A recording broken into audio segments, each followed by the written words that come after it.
Bom, mais uma vez, boa noite a todos. Nós já levamos aqui pelo menos 5, 6 dias entre negociações e acompanhamento.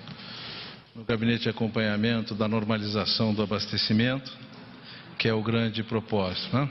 O presidente da República passou ontem o dia inteiro conosco, hoje outra vez.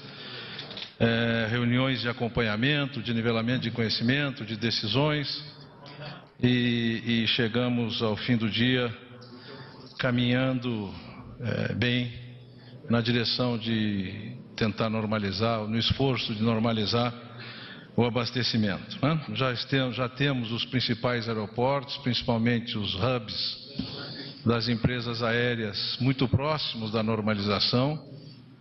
Muito próximo, faltando apenas concretizar Recife, em que já está tudo organizado, o comboio por sair em poucos minutos lá de Suape.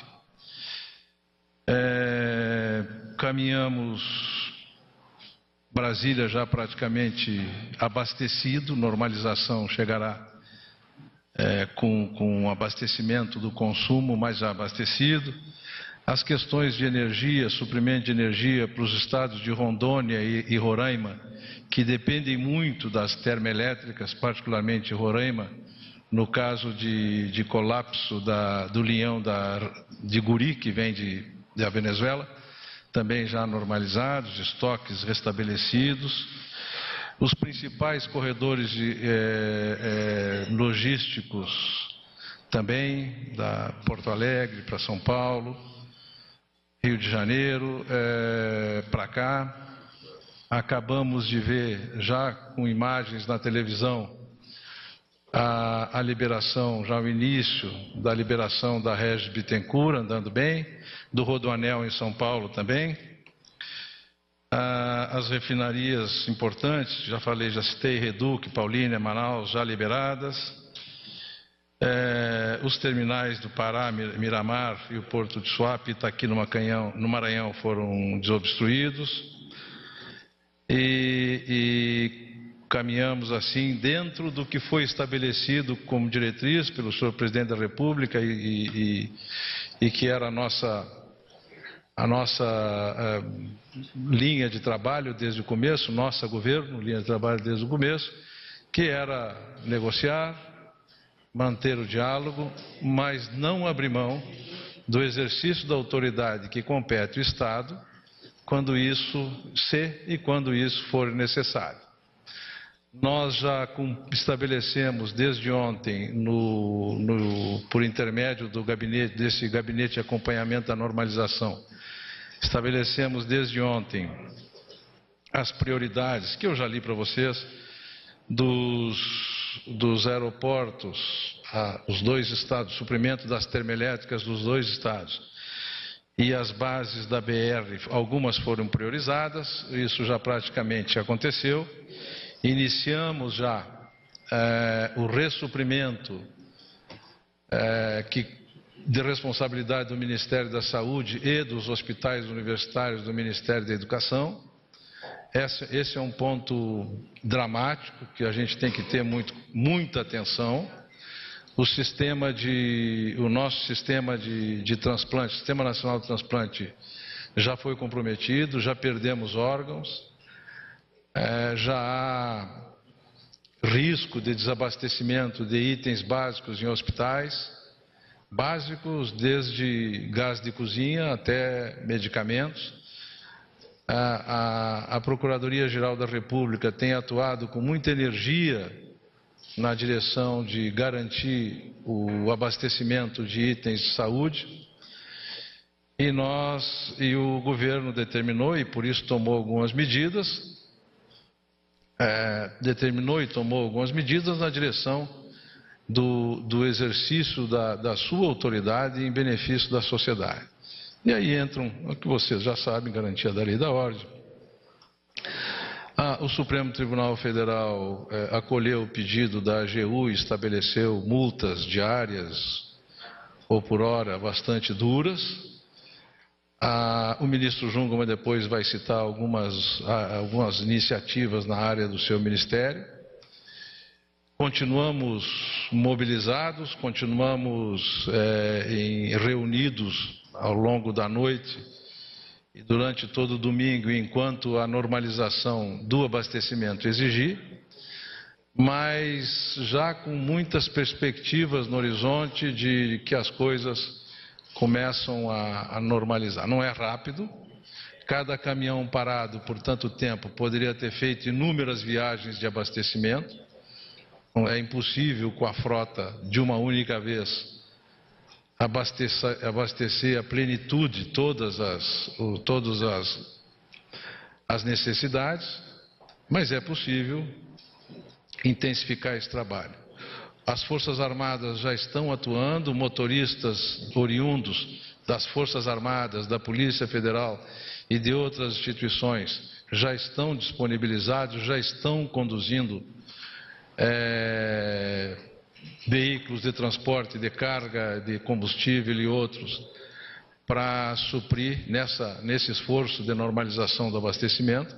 O próprio aeroporto de Brasília é um exemplo disso, Suape é outro exemplo disso, e nós esperamos que, obviamente, que não de uma hora para outra, mas estamos caminhando na direção de normalizar a situação, até porque a negociação resultou num acordo que cumpriu praticamente todas as exigências, muitas delas justas, que apresentaram os caminhoneiros, mas é fundamental entender também que os caminhoneiros, essa pequena parte, ou menor parte, de 30% de todo o esforço de transporte de cargas do Brasil, não pode estar disponível para pressão aí das outros 70% da utilização deles pelos outros 70%, que são as empresas privadas, mas essas iniciativas todas, o ministro Jungmann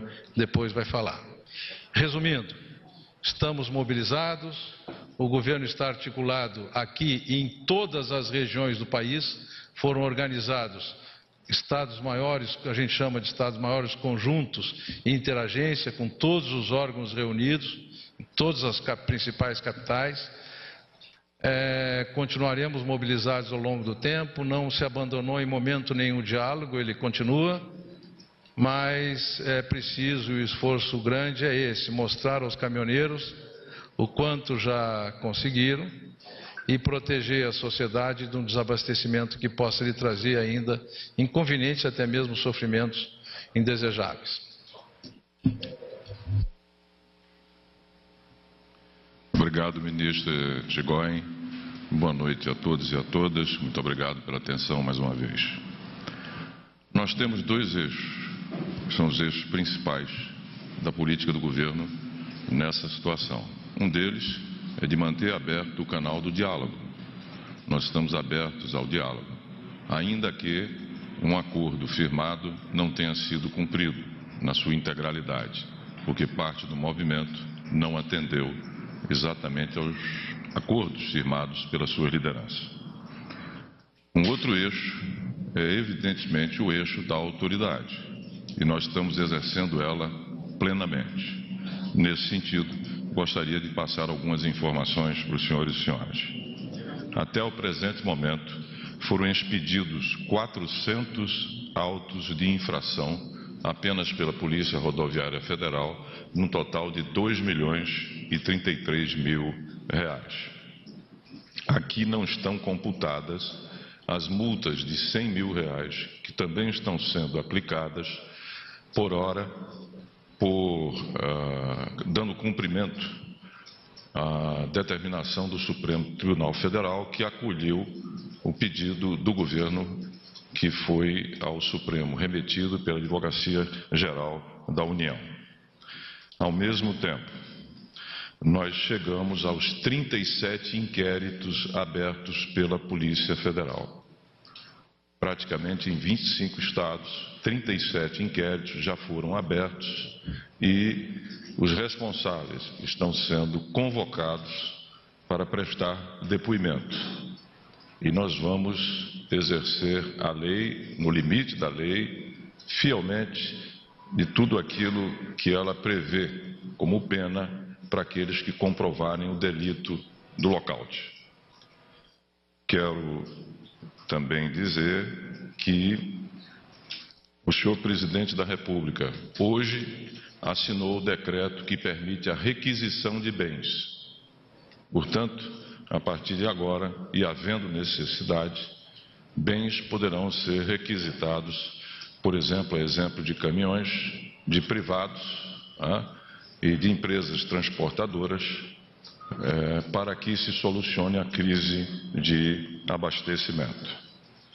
No que diz respeito à questão das interdições, os últimos números que nós temos são os seguintes: interdições parciais, são praticamente 100%, o número é de 566. Interdições que foram liberadas, o número é 524. Isso significa que nós temos hoje um número de 50%, praticamente meio a meio, entre aquelas que se encontram interditadas e as liberadas. Lembrando que anteriormente esse número, ou seja, as liberadas representavam algo como 45%. Também importa aqui reportar alguns números, ou seja, alguns dados de alguns estados, que eu vou ler para os senhores e senhoras, em percentual de liberação que nós temos hoje nas vias desses estados. São Paulo tem 97% de liberação, ou seja, interditada uma e liberadas 40 delas. Rondônia tem 69% de liberadas, Pernambuco 75%, Distrito Federal 70%, Ceará 62%, Bahia 64%. É importante dizer que no transcurso do dia de ontem para o dia de hoje, o principal foco da Polícia Rodoviária Federal foi a criação e liberação de corredores de acesso aos aeroportos e aos principais centros de abastecimento de combustível. Isso foi feito em vários estados, criando esses corredores, e nós já podemos dizer que Recife e Brasília encontram-se em processo de normalização, que eram as principais zonas críticas que nós tínhamos até aqui. Como importa também dizer que a Reduc se encontra absolutamente desbloqueada e que, portanto, pode realizar o seu atendimento. Finalizando essas nossas informações, eu queria dizer aos caminhoneiros e caminhoneiras que nos ouvem que nós estamos cuidando das suas famílias e que eles que permanecem nessa situação não se esqueçam que existem famílias outras que estão sofrendo, inclusive particularmente aquelas famílias que têm parentes, que têm crianças, que precisam de atendimento médico e que é urgente que se faça. Quero lembrar a eles isso, que se alguns dos seus familiares estiver nessa situação, saiba que nós vamos atendê-los, mas saiba também que a renúncia a se preocupar não apenas com os seus, mas com os demais, é algo que de fato tem que cessar, em nome da responsabilidade civil e cidadã que todos nós temos. Lembro também aqui uma frase do ministro Celso de Mello, que a mim calou fundo, quando ele disse que nenhuma categoria, que nenhuma classe pode tornar um país refém. O Brasil não será refém desse egoísmo e o governo do presidente Temer está decidido de utilizar todos os seus instrumentos para que isso não permaneça e não continue acontecendo.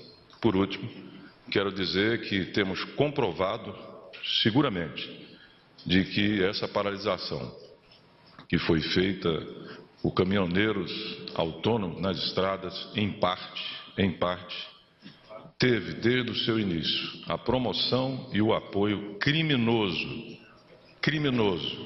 de proprietários, de patrões, de empresas transportadoras, de empresas distribuidoras, e que podem ter certeza, irão pagar por isso. Não tenho a menor sombra de dúvida, até porque a Polícia Federal está expedindo a convocação de todos. Aqueles suspeitos serão incursos em inquéritos e os demais tomarão conhecimento da decisão do Supremo Tribunal Federal e das penalidades decorrentes de participar de um lockout que é, sem sombra de dúvida, mais que um desserviço, um crime contra a população brasileira. É isso que tinha a dizer. Muito obrigado. Vamos abrir para as perguntas. Primeira pergunta, Fernando, do Estadão. Olá, boa noite, ministros. Eu tenho algumas questões sobre essas empresas que o senhor citou, ministro Jungmann. Eu queria entender um pouco quais são os sinais, as indicações de participação dessas empresas, transportadoras, distribuidoras, na formatação, no desenvolvimento desse movimento. Mais cedo foi citado que tivemos prisões. O senhor não citou isso, eu queria saber se é possível detalhar essa informação. Sobre o decreto que o senhor comentou, eu queria entender o que é considerado essencial, que é o termo usado pelo decreto assinado pelo presidente Temer.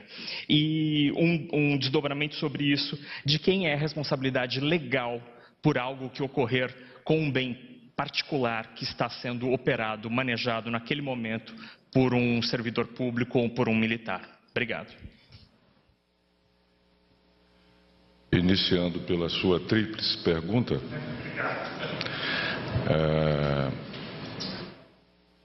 como se caracteriza a prática do lockout? Empresas transportadoras, distribuidoras, elas não permitem ou não mobilizam os seus motoristas para que façam entrega de cargas. E isso está comprovado em várias delas. Empresas que, além disso, dão suporte, seja financeira, seja através de alimentos, ou através de manutenção e ordens, que inclusive foram flagradas pela imprensa, né, caminhoneiros que receberam a ordem de permanecerem paralisados. E isso também configura, evidentemente, isso tem que ser comprovado, a prática do lockout. Com relação às prisões, nós não vamos aqui, por óbvio, está em segredo de justiça, nós não queremos avançar nesta direção. Mas elas, sem sombra de dúvida, elas terão que ocorrer para punir os responsáveis. Não tem a menor sombra de dúvida disso. Terceiro e último ponto. Com relação ao decreto, o que é que se considera essencial? Tudo aquilo que importar em atender a necessidade que o poder público assim o considere essencial para atender a necessidade de prover o abastecimento, por exemplo, de bens, de itens de saúde, que é gravíssimo, a nossa preocupação. E quem é que tem autoridade para isso? O poder público. O poder público pode fazer essa requisição, através do decreto do presidente. Os órgãos empenhados nessa necessidade podem fazer essa requisição. Evidentemente, isso terá que passar pelo aval dos ministros, mas serão eles que farão.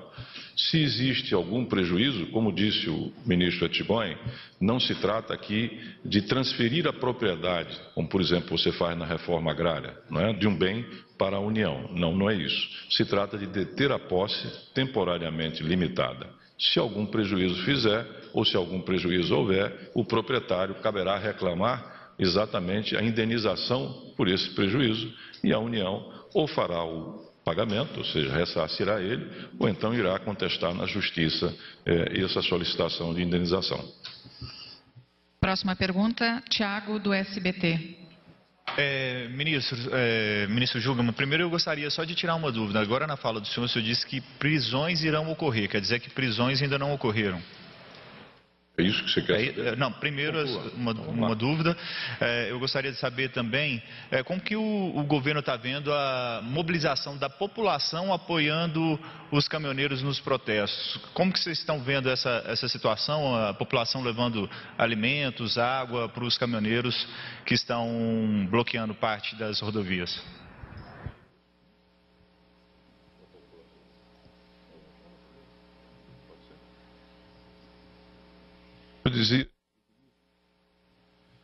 Eu diria que nós temos, sim, mandados de prisão.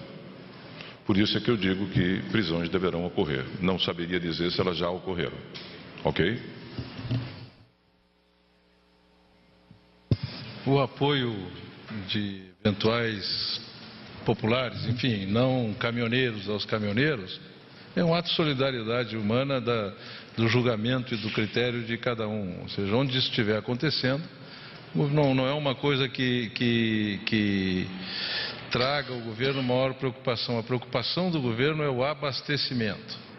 Enquanto o abastecimento estiver prejudicado, nós vamos atuar sempre para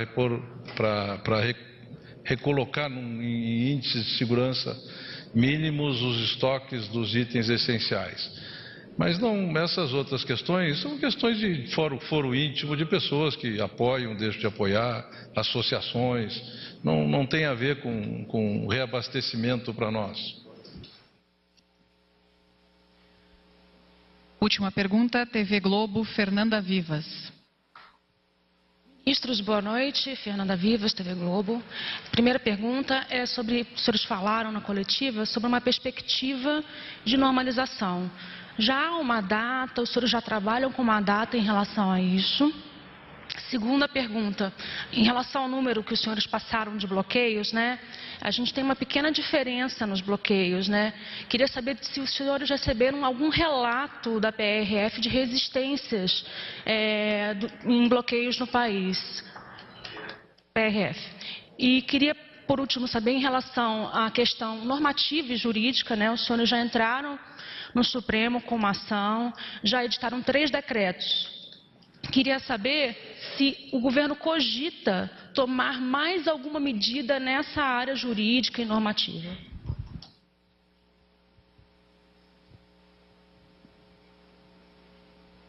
Olha, é muito difícil prever a data. Eu gostaria muito de ter essa possibilidade de prever a data e esperamos que a gente consiga normalizar a situação, normalizar as estradas e que os caminhoneiros voltem a trabalhar em benefício deles mesmos, de suas famílias, o mais breve possível. Mas não há uma previsão, não há uma curva indicativa de que isso acontecerá em 1 dia e meio-dia ou em 3 dias. Nós não temos isso. O que a gente tem visto é que a normalização no trânsito nas estradas e o abastecimento e o trânsito dos itens de abastecimento começam a caminhar na direção da normalidade. Mas eu já disse, caminhões parados, esses caminhões que estão parados, eu acho que é o que eu queria explicar. Esses caminhões que estão parados, eles fazem, por exemplo, entre a refinaria Alberto Pasqualini, na BR-116,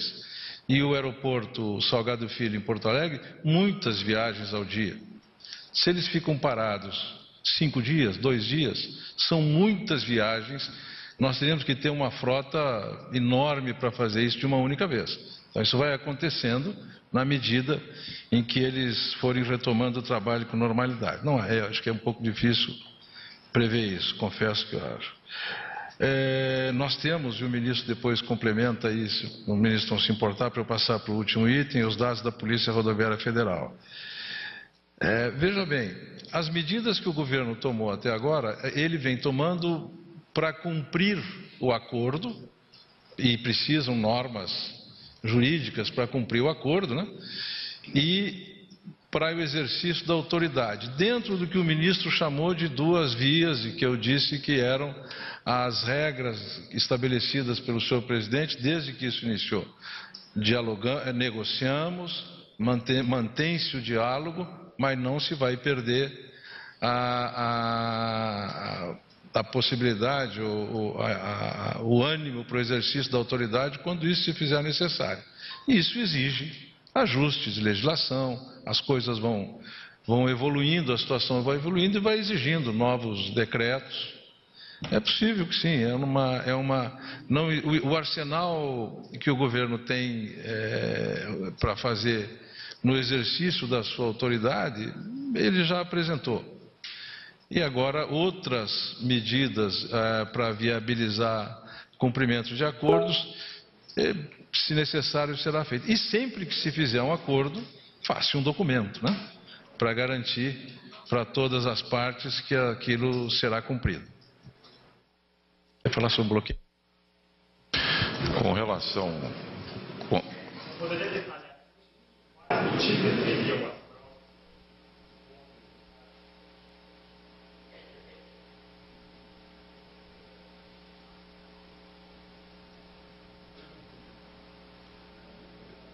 Ele pergunta, basicamente, se eu entendi, me permita, se existem outras medidas em discussão ou em preparo.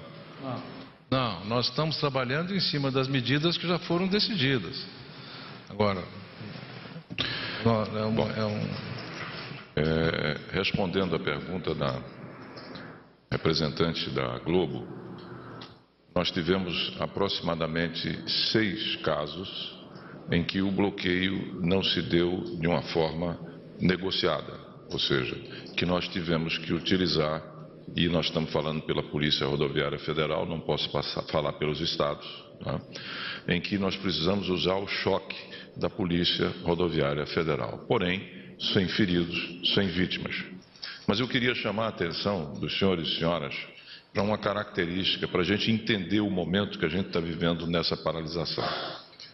Nós temos, não só aqui, mas hoje isso acontece no mundo todo, o sindicalismo tradicional, que é vertical e é centralizado, e nós podemos dizer, a manifestação em rede. O governo negociou com o sindicalismo, digamos, tradicional. E esse sindicalismo, acredito eu, ele o fez de boa fé, aquele acordo, até porque ele trazia uma série de vantagens que eram considerados ganhos pela categoria. Ao mesmo tempo que isso acontecia, através das redes, em paralelo, esse movimento se espraiava. E neste caso, há uma dificuldade não só deste governo, mas de qualquer governo no mundo inteiro, de negociar exatamente com um movimento que é descentralizado, que é horizontal. Então, isto, sem sombra de dúvida, implica dizer que esse é um movimento, digamos, com 2 velocidades, um movimento dual. À parte disso, nesse setor, nós temos uma oligopolização, ou seja, há praticamente uma grande concentração nas mãos de algumas empresas, transportadoras e distribuidoras. E essas empresas, parte delas, é claro, criminosamente, elas entraram em lockout para se favorecerem, o que não é permitido pela Constituição e que não é legal. Então, prestem atenção, para bem entender esse movimento, nós temos, primeiro, o fato de que temos o sindicalismo tradicional, em paralelo, nós temos um movimento em rede, como acontece no mundo todo, que é descentralizado e é horizontal, e que há uma grande dificuldade de estabelecer canais de negociação, não é? Daí a importância da comunicação. E, por fim, volto a dizer e repetir, nós identificamos com a maior clareza, repito, e temos provas disso, tanto que já abrimos 37 inquéritos, um movimento criminoso de parte dos senhores proprietários, donos de grandes empresas, que exatamente não permitem, não engajam, não liberam os seus motoristas, pelo contrário, né, lhes dão apoio para permanecer paralisados. A nossa grande preocupação não é hoje tanto a interdição, porque ela não está inibindo a passagem, mas é o fato que nós precisamos que os caminhões rodem. Nós precisamos de ter motoristas que façam isso. Daí a importância desta ação da Polícia Federal, que, lembro, está intimando todas essas grandes empresas, não apenas aquelas que são suspeitas, mas todas, para apresentar-lhes as consequências e as decisões, tanto do governo como do Supremo Tribunal Federal. É isso que tinha a dizer. Todos, está encerrada a coletiva.